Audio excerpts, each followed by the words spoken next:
Bismillahirrahmanirrahim. Today we are going to discuss transcription in eukaryotes. I am already done with transcription in prokaryotes in my previous video. If you want, you can watch that first and then comes to this video. Because transcription in eukaryotes is a much complex process as compared to transcription in prokaryotes.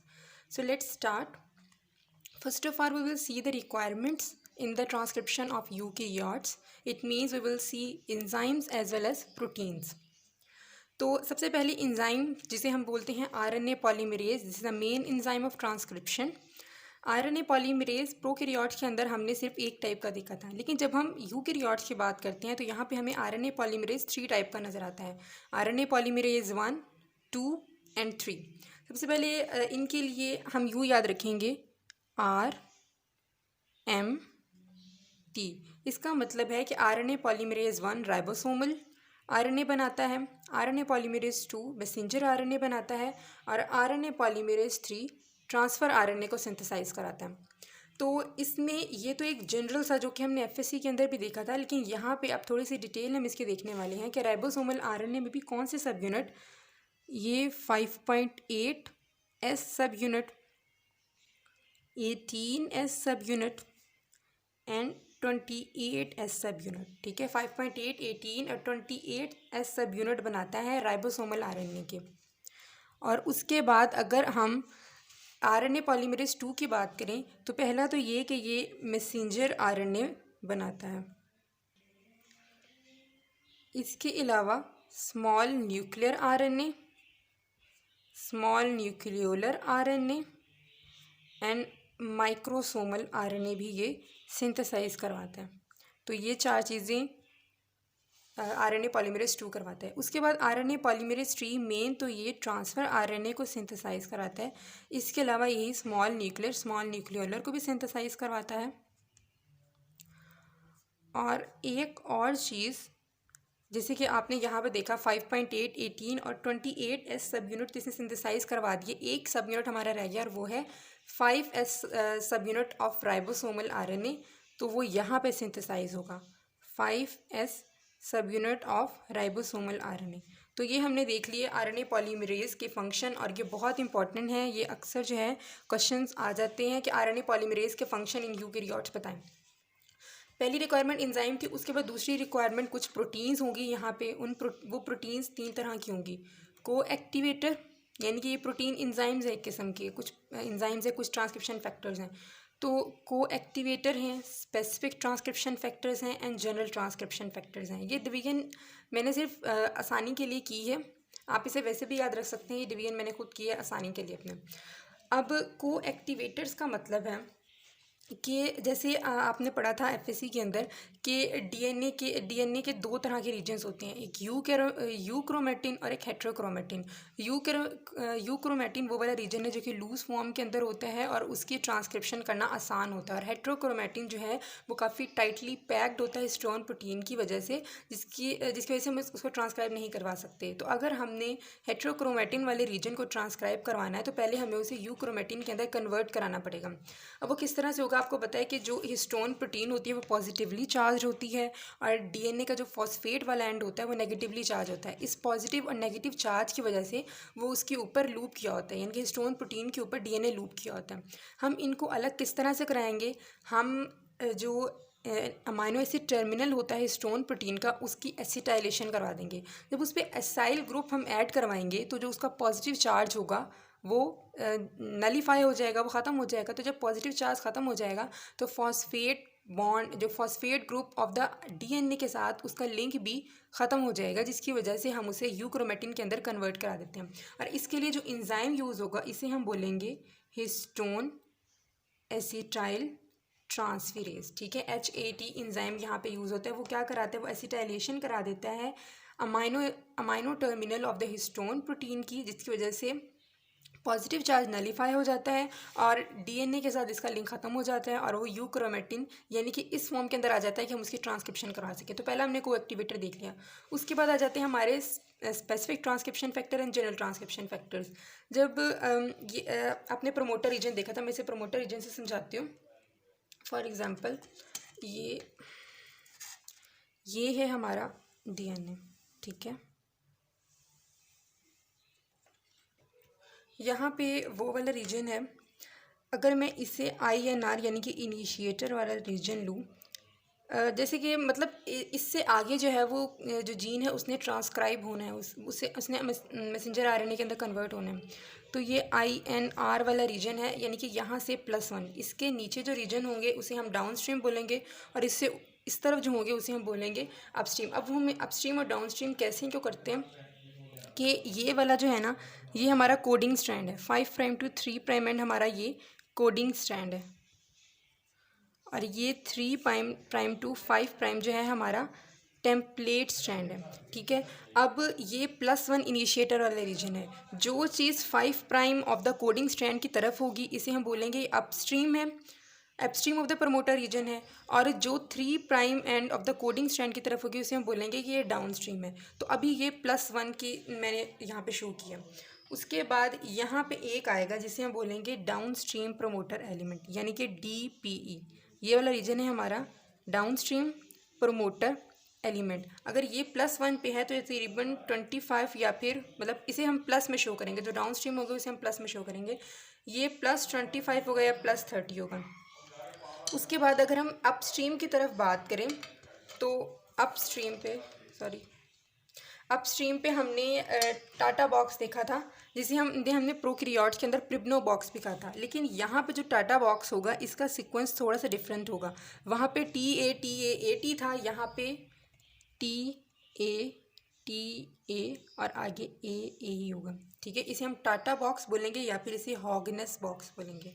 ठीक है, TATA box या फिर हॉगनस box बोलेंगे। ये वाला जो होता है ये अपस्ट्रीम है, और ये तकरीबन -30 या -25 वाली लोकेशन पे होते हैं, -30 से -25 वाली अपस्ट्रीम पर होता है। ठीक है, ये न्यूक्लियोटाइड का डिफरेंस एक्चुअली बता रहे थे कि इनके दरमियान अब 30 न्यूक्लियोटाइड्स का डिफरेंस होगा। टाटा बॉक्स के बाद यहाँ पे आ जाता है,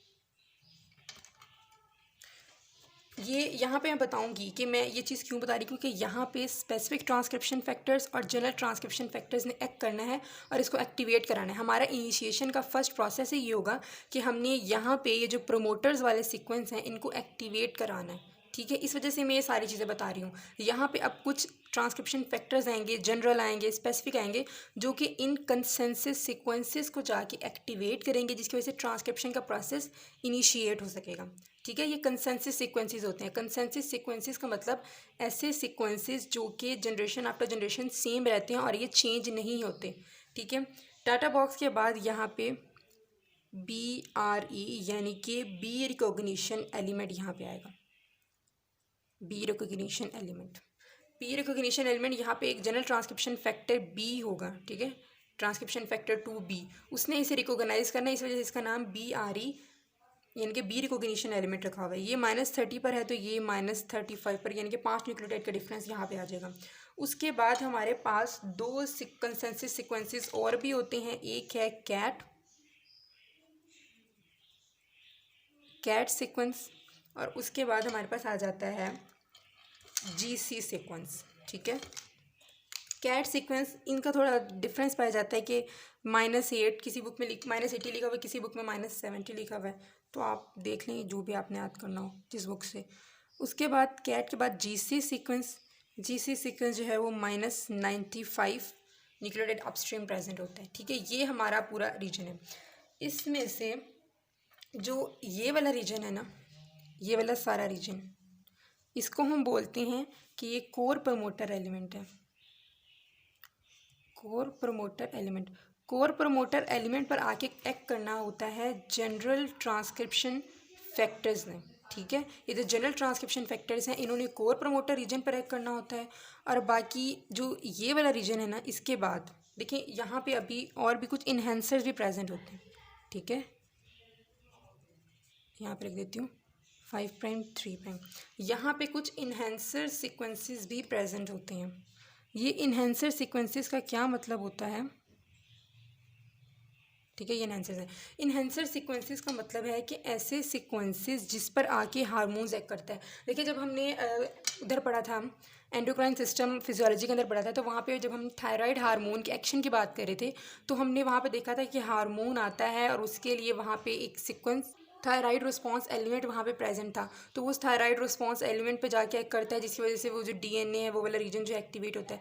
तो ये इन्हेंसर्स वो वाले रीजन होते हैं जहाँ पे आके हार्मोन्स एक्ट करते हैं और इसको स्टिमुलेट करते हैं, इसकी सिंथेसिस को स्टिमुलेट करें या फिर इनहिबिट करें। तो हार्मोन्स यहाँ पे ये रिस्पॉन्स एलिमेंट होता है एक किस्म का, जो इन्हेंसर रीजन है ना, इन पर रिस्पॉन्स एलिमेंट प्रेजेंट होता है जिस पर हार्मोन्स एक्ट कर रहे होते हैं।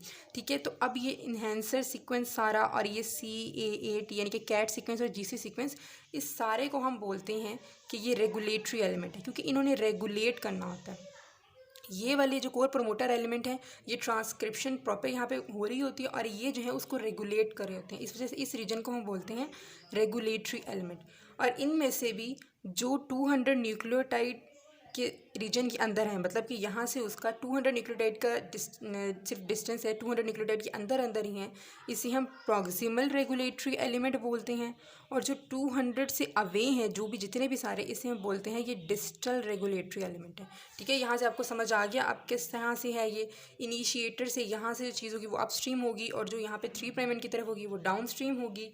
यहाँ पे टाटा बॉक्स या हॉगनस बॉक्स और बी रिकॉग्निशन एलिमेंट यानी कि BRE जो हैं, ये वाले ये पूरे जो है ये कोर प्रमोटर एलिमेंट के अंदर आते हैं, साथ में ये डाउनस्ट्रीम प्रमोटर एलिमेंट भी।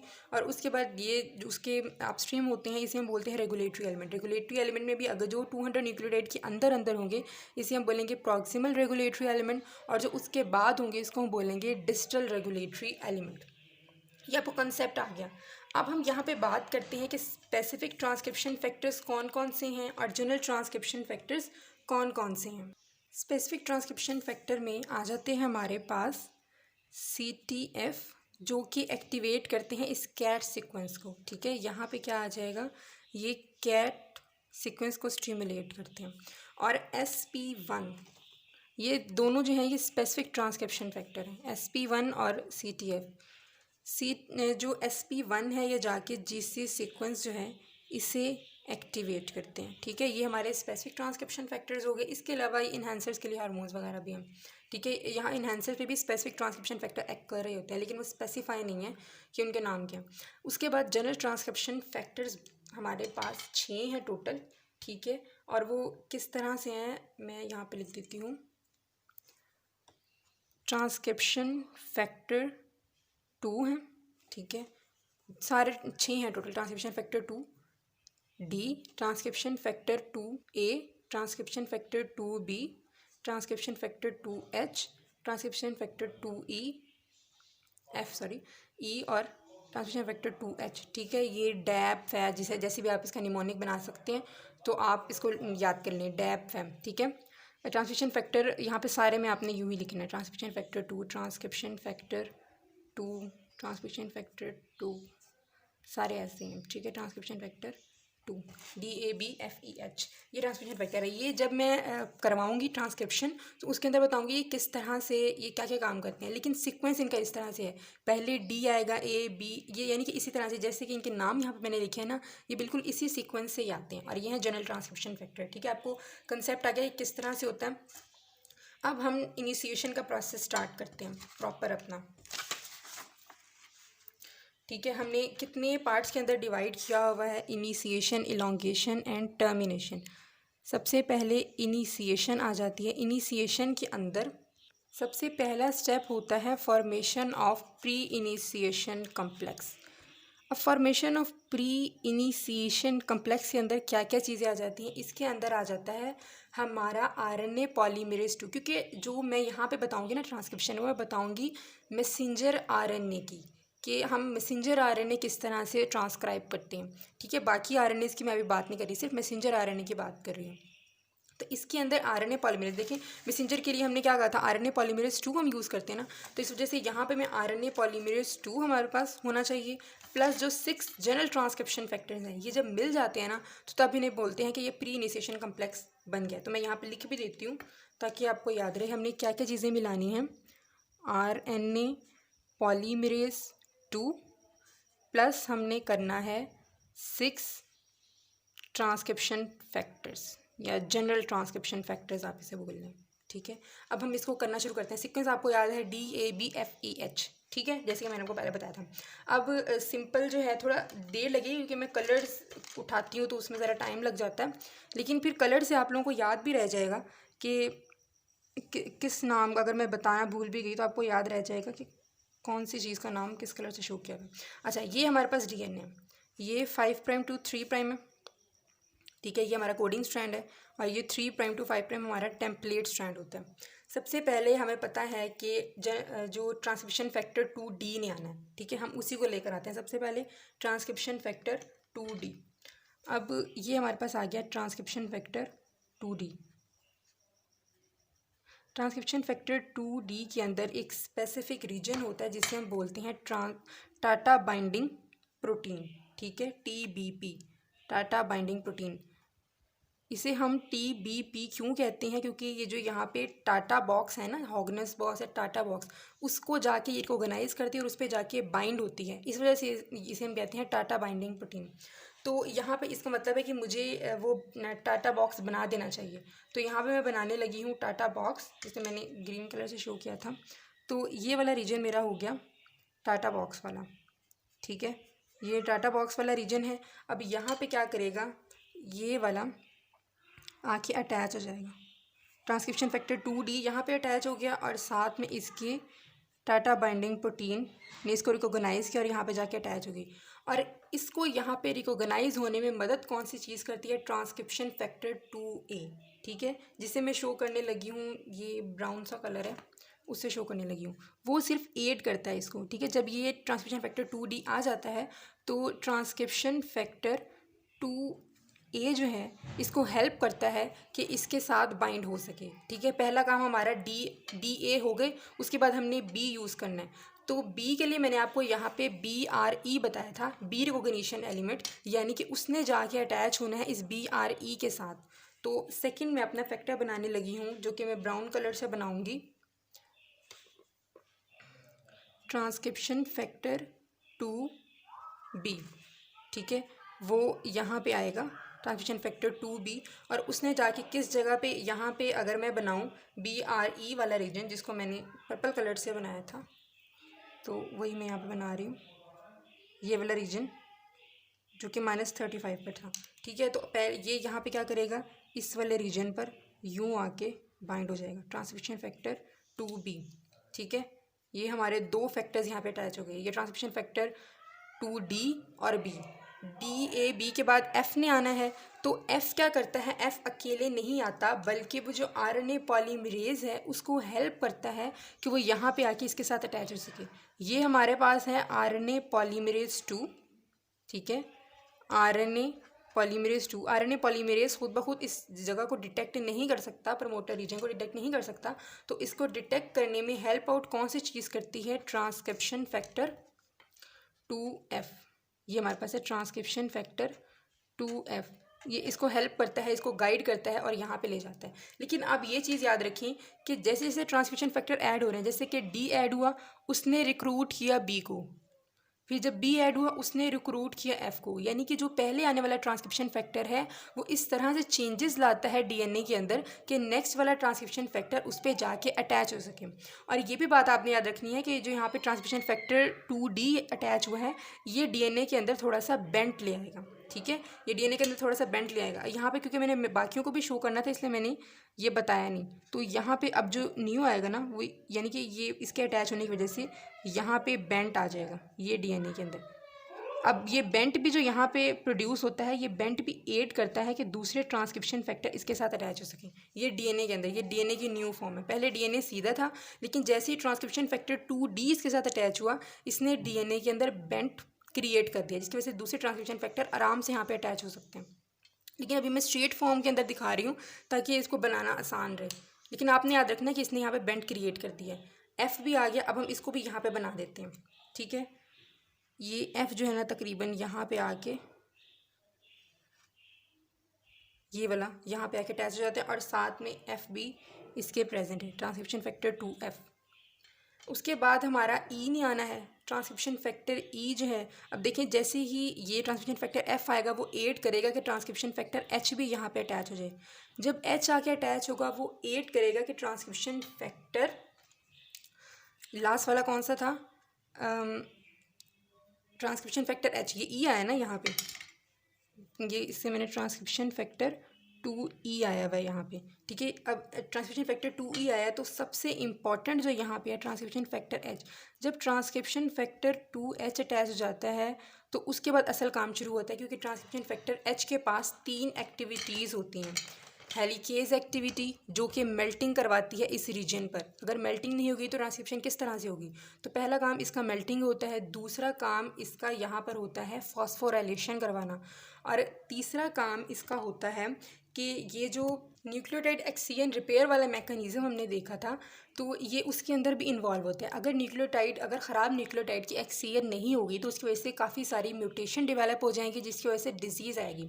तो अगर ये नहीं होगा, ट्रांसमिशन फैक्टर एच सही से काम नहीं करेगा, तो यहाँ पे न्यूक्लियोटाइड एक्सचेंज रिपेयर वाला मैकेनिज्म नहीं चलेगा और ज़ेरोडर्मा पिगमेंटोसम डिजीज़ हो जाएगी, जिसको हमने फर्स्ट चैप्टर के अंदर देखा था।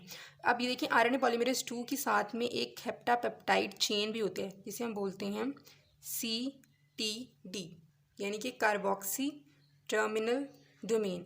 ये हेप्टापेप्टाइड है, यानी यहाँ पे जो है 7 पेप्टाइड बॉन्ड्स बने हुए हैं, यानी कि 7 जो है वो अमाइनो एसिड हैं।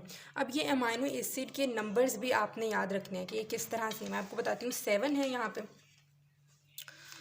तो जी यहाँ पे मैं बनाने लगी हूँ। इसके लिए आपने निमोनिक याद रखना है। क्या है mnemonic? Take some part then say please support, ठीक है। कैसे है? Take some part then say please support, ठीक है। ये निमोनिक्स जो है ना, मैं इसलिए बनाती हूँ ताकि याद करना आसान हो, क्योंकि वैसे 7 पेप्टाइड जो अमाइनो एसिड है उनको सीक्वेंस याद करना थोड़ा मुश्किल होता है। तो पहले टी है, यानी कि पहले नंबर पे जो हमारा अमाइनो एसिड आएगा उसका नाम होगा टायरोसिन, ठीक है। उसके बाद सेकंड नंबर पे हमारे पास एस है, तो सेकंड नंबर पे जो अमाइनो एसिड आएगा उसका नाम होगा सीरीन। थर्ड नंबर पे पी है, तो यहाँ पे अमाइनो एसिड हमारा आएगा प्रोलीन। उसके बाद टी है, तो फोर्थ नंबर पे आएगा थ्रियोनिन। उसके बाद फिर अगेन एस है, तो फिर से आ जाएगा हमारे पास सीरीन, ठीक है। उसके बाद पी है, तो फिर से प्रोलीन, और लास्ट पे एस है। इसका मतलब है कि ये फिर से वही सीक्वेंस शुरू होने लगा है जैसे सीरीन से आगे। देखिए यहाँ पे अब सीरीन आ गया, उसके बाद फिर यही सीक्वेंस दोबारा आएगा, tyrosine, serine, proline, threonine, serine, proline, serine, ठीक है। यानी कि 7 के बाद दोबारा से वही सीक्वेंस कंटिन्यू होगा। तो ये हेप्टापेप्टाइड सीक्वेंस है। यहाँ पे देखिए, यहाँ पे 2 जगह पे सीरीन आए हैं। ये मैंने क्यों इसका स्ट्रक्चर बताया, क्योंकि यहाँ पे 2 जगह पे सीरीन आए हैं, एक 2 पोजीशन पर, एक सेकंड पोजीशन पर और एक 5th पोजीशन पर। ये जो यहाँ पे इसकी जो CTD डोमेन है, यानी कि कार्बोक्सिल टर्मिनल डोमेन, इसकी फॉस्फोराइलेशन एट द सीरीन ये ट्रांसक्रिप्शन को रेगुलेट करती है। किस तरह से रेगुलेट करती है? डिफरेंट ट्रांसक्रिप्शन फैक्टर आते हैं जो कि इसको इन पॉइंट्स पर इनकी फॉस्फोराइलेशन करता है, जिसकी वजह से ये प्रोसेस इनिशिएट होता है। और इलोंगेशन का प्रोसेस तब तक नहीं चल सकता जब तक कि सीरीन 5 की फॉस्फोराइलेशन ना हो जाए, ठीक है। ये बात आपने याद रखनी है, जब तक सीरीन 5 पोजीशन पर फॉस्फोराइलेशन ना हो जाए तब तक इलोंगेशन का प्रोसेस स्टार्ट नहीं हो सकता। तो अभी तक जो है ना, हम यहाँ इनिशिएशन, हमने प्री इनिशिएशन कम्प्लेक्स बनाया था, हम अभी इनिशिएशन पर थे। तो इनिशिएशन के अंदर मैंने आपको बताया था कि किस तरह से जनरल ट्रांसक्रिप्शन फैक्टर इन रीजन्स पर आते हैं और इसको करवाते हैं। मैं ट्रांसक्रिप्शन फैक्टर 2H की बात करी थी कि इसकी 3 एक्टिविटीज़ होती हैं। 2H की 3 एक्टिविटीज़ होती हैं। एक तो इसकी हेलिकेज एक्टिविटी, ये एटीपेज एक्टिविटी को यूज़ करके, यानी कि एटीपी को यूज़ करके यहाँ पे मेल्टिंग कराता है, जिसकी वजह से ट्रांसक्रिप्शन का प्रोसेस स्टार्ट होगा। सेकंड इसकी काइनेज एक्टिविटी है, ये 5 पोजीशन ऑफ सीरीन को, यानी कि इस जगह पर ये करवाएगा फॉस्फोराइलेशन, जिसकी वजह से फिर हम इलोंगेशन को स्टार्ट कर पाएंगे, ठीक है। ये इसका काम है, काइनेज एक्टिविटी। और थर्ड इसकी एक्टिविटी जो मैंने न्यूक्लियोटाइड एक्सचेंज रिपेयर बताई है, ये है। तो ये MCQs के लिए भी इम्पॉर्टेंट है। न्यूक्लियोटाइड एक्सचेंज रिपेयर अगर ये नहीं होगा तो ज़ीरोडर्मा पिगमेंटोसा डिजीज़ हो जाएगी। तो ये एफ नहीं, H, ट्रांसक्रिप्शन फैक्टर H की बात करें ना, H से हेलिकेज, तो आप याद रख लेना, ट्रांसक्रिप्शन फैक्टर H की बात करें हम, तो इसकी हेलिकेज एक्टिविटी, काइनेज एक्टिविटी और न्यूक्लियोटाइड एक्सचेंज रिपेयर वाली एक्टिविटी हो जाएगी। इसका मतलब है कि ये जब ये एंजाइम यहाँ पे आएगा तो ये इसकी 5 पोजीशन पर फॉस्फेट को ऐड कर देगा। प्री इनिशिएशन कम्प्लेक्स यहाँ पे हमारी कंप्लीट हो गई है। अब देखिए, जब मैंने बोला था कि जब तक 5 प्राइम पर आकर अटैच नहीं होगा, यानी कि 5 सीरीन 5 फॉस्फोराइलेट नहीं होगा, ये स्टेप जो है वो नहीं चल सकता। लेकिन यहाँ पे अब ये क्योंकि फॉस्फोराइलेट हो गया 5 वाला रीजन, तो यहाँ पे स्टार्ट हो जाएगी इलोंगेशन। लेकिन इलोंगेशन प्रॉपर स्टार्ट नहीं होगी, बल्कि हम क्या कहेंगे, इनिशिएशन का ही वो एक स्टेप हो जाएगा, जिसमें हम बोलेंगे कि small stretches of RNA synthesize होंगे। स्मॉल स्ट्रेचेस ऑफ आरएनए हमारे सिंथेसाइज होंगे। ये हमारा प्रॉपर आरएनए नहीं होगा, सिर्फ स्मॉल स्ट्रेचेस यहाँ पे सिंथेसाइज होंगे। उसके बाद जो हमारा, तब तक प्रॉपर इलोंगेशन तब तक स्टार्ट नहीं हो सकती जब तक कि ये आरएनए पॉलीमरेज अपनी साइड से मूव नहीं करता।